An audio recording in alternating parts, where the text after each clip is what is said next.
Welcome back to Rebuild Rescue, guys. Today, we're going to talk about the Project Phoenix.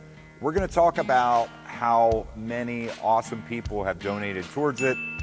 And we're going to talk about some people that might not want this project really to do too well. A few weeks ago, I brought up in one of the past episodes that there's a number of people who have really been putting this project down.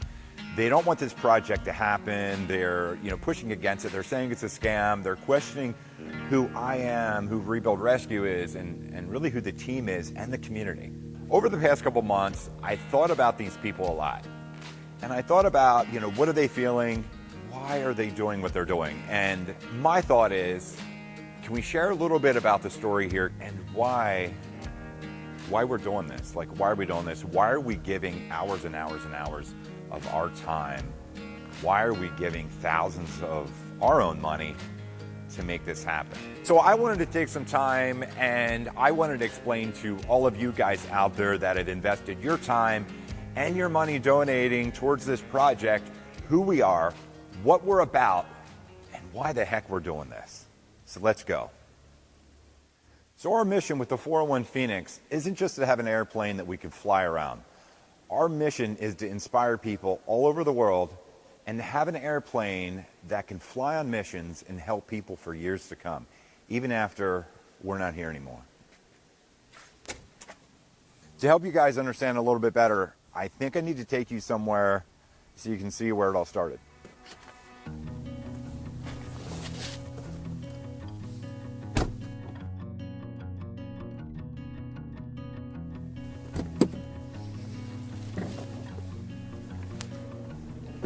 So this is one of 7 houses I grew up in.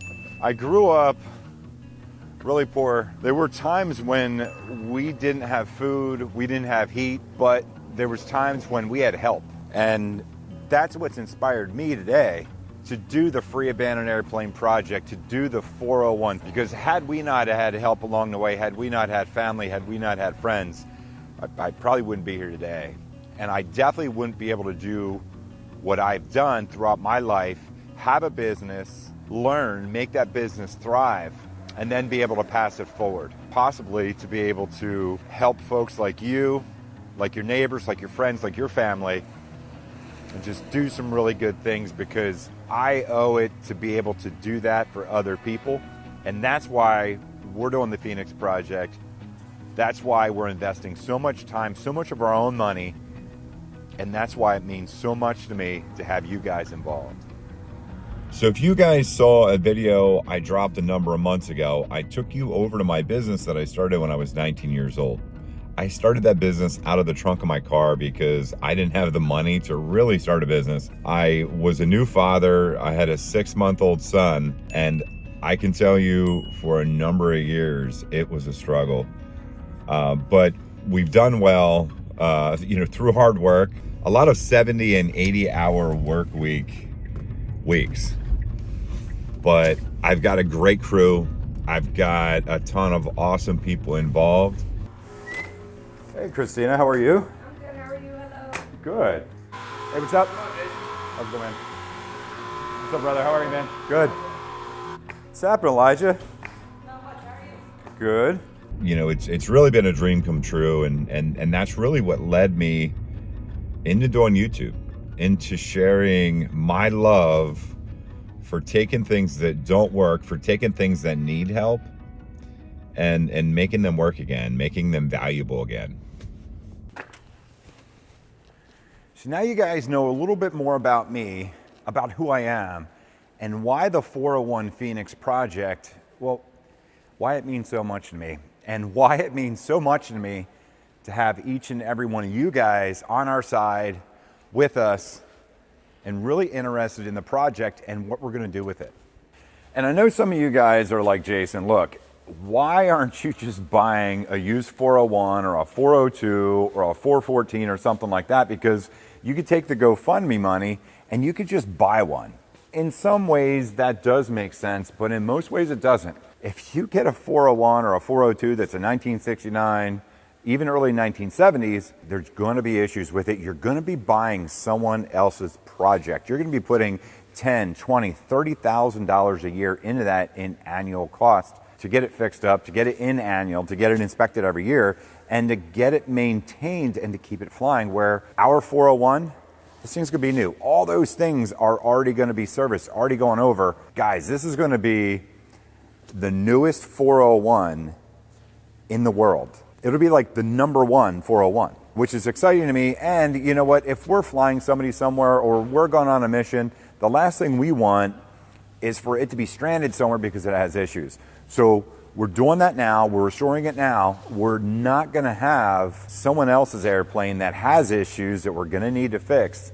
We're going to have the 401. We're going to have the Phoenix. And that airplane is going to be so dependable. It's going to have awesome performance. It's going to have a brand new interior, brand new paint, no corrosion, brand new whole panel, brand new, state of the art.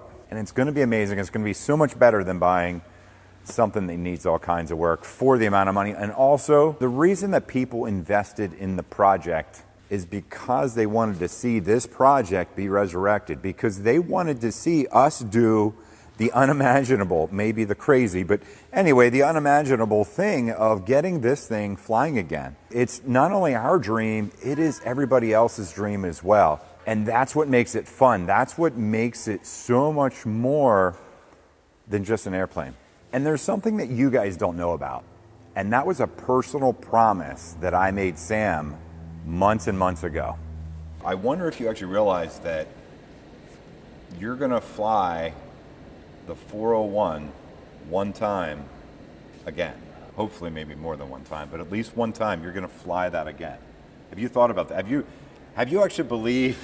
Have I actually believed it? Yeah. It's coming around. It's coming around. Jason, you told me as you were driving away from making that first video, you called me up and said you had a plan and you were going to get me back in that thing. Yeah. My wife was listening to the phone call. We both hung up and just kind of laughed. Yeah. Well, I might have laughed too when I said that, but I did mean it. And the way that we've been doing the 401, doing the project, may seem a little out of order. It may seem a little bit of shooting from the hip, because it is. We're learning as we go. We have AMPs come in, professional AMPs, 20, 30, 40 years experience, and really, they've never done a project like this. So collectively, it's taken all of us together to do this. It's taking all of us running into things that would be mistakes, researching it, hours and hours of research and calling places, and just to make sure it is right. That's why this project. That's why it takes a long time. But we're on the road to our goal, and we're really excited about it. So let's go over here to the whiteboard and take a look and see how much we have in this project, and also how much money we've been able to save. So we got the 402 parts from Holland. So I'm pulling up here at the airport. I see two huge shipping containers. They were 54,000. The shipping was 30,000. To total 84,000. If you guys watched one of the last episodes, we had a $310,800 value. I think it was like $310,900, so $310,000 value. We saved $226,800. That's as much as the GoFundMe. So we saved the amount, pretty much the amount of the GoFundMe we saved in parts. There's a lot of parts too that we're not going to need that we are going to be able to sell off. There's also some parts that we're going to keep as spares. So this was huge. This was huge. Hangar storage, these hangars, if you guys have airplanes or friends with airplanes, it's not cheap. The space for this, so the space that this airplane occupies, $1,500 a month, $18,000 a year, which also means when this is done, this never stops. So that's always there.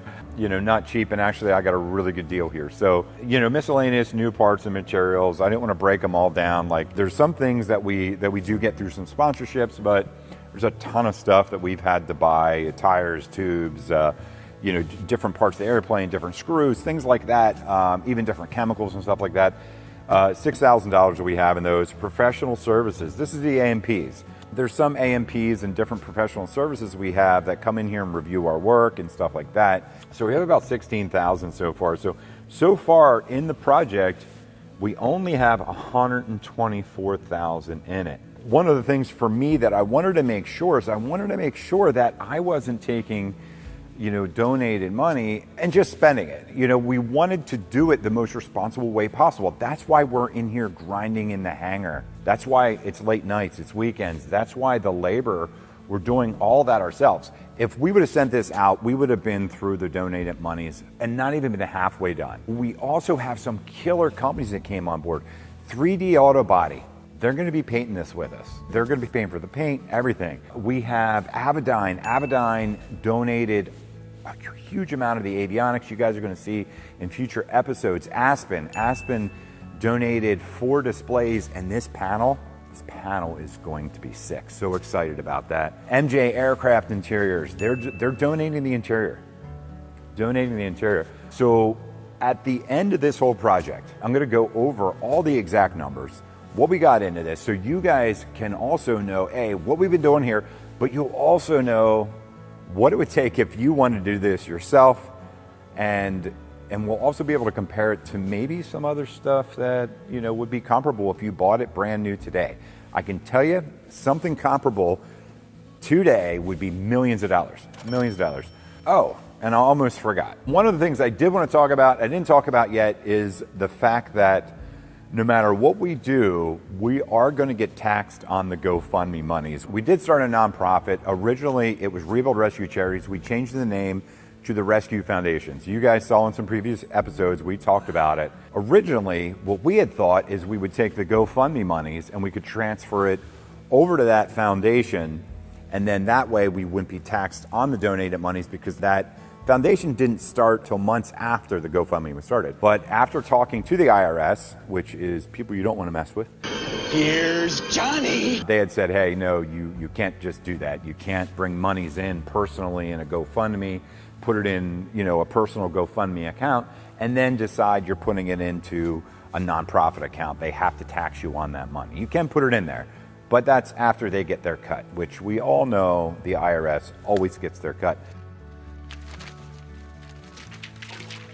So from the GoFundMe, there's going to be about 35% of that, which is going to go to taxes. But with the savings we got, it's not going to matter, because we're still going to be able to get this done. And at the end of this project, we're going to show you all the dollars and cents. My hopes and dreams are that we have money left over so we can train pilots in it, so you guys can fly it, so we can go on missions. This thing burns 36 gallons an hour. Yeah. We're going to need to put tons of fuel in it so we can help tons of people. So guys, thank you so much for being here. Thank you guys so much for being part of the rescue crew. And thank you for donating to this project. Thank you for trusting in me and trusting in the team here. It means so much to me. It means so much to all of us.